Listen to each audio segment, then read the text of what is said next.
First of all, I've deemed it's too windy outside. It's just how it goes. It's day 8,485 for me. I woke up feeling like I was missing like something important. I did my normal morning routine of showering, drinking coffee, and watching an episode or two of TV, right? But I just kept thinking, there's gotta be something going on today. I know we as a society kind of ignore our problems on the weekends. Today is Friday, and so a lot of people are already checked out. I mean, I could have checked out, but I decided to utilize Google. First thing I found, 8485 is a SoundCloud artist from Canada. I haven't heard any of her music yet because only one song is streaming on YouTube Music, but I don't really want to download SoundCloud.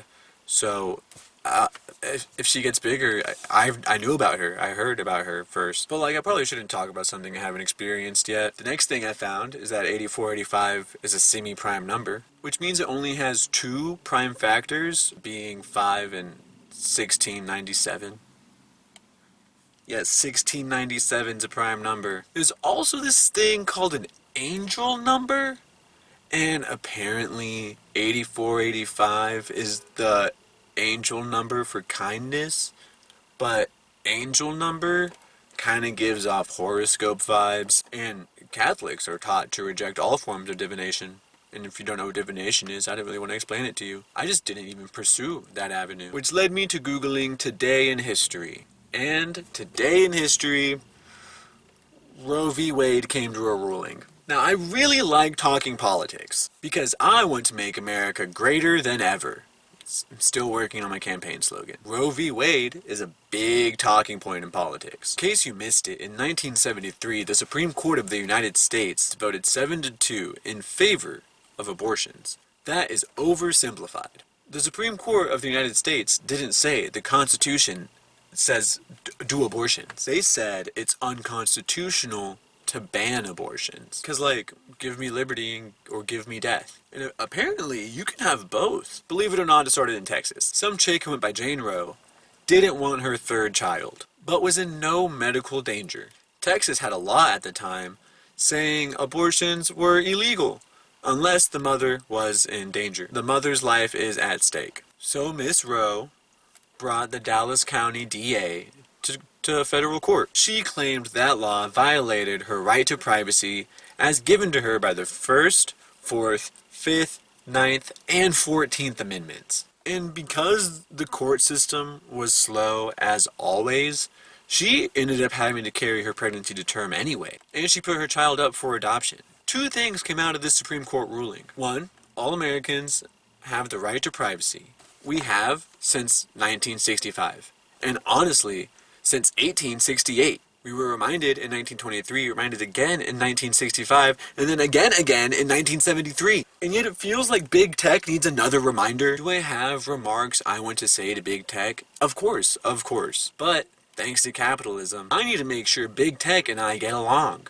I'm not going to name names because there's not just one offender, but to big tech as a whole. Your terms and conditions thing is bogus. South Park already made fun of you for them. I think it's clear that 90% or more of the population doesn't even read the terms and conditions before they click I accept. What you're doing feels really illegal, but undoing it would cost a lot of money, so nothing is going to come of it anytime soon. Moving on to the second thing we learned from Roe v. Wade.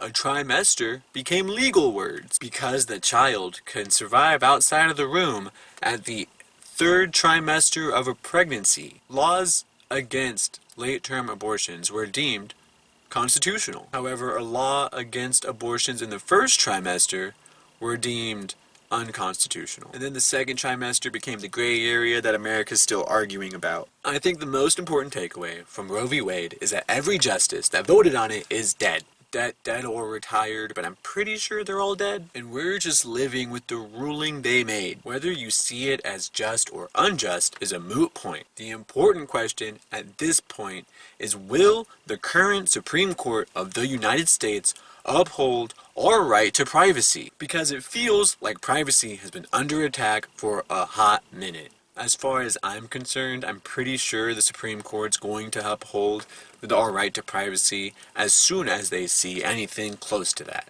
But for them to see it, it has to go through so many other courts. People have to get behind it.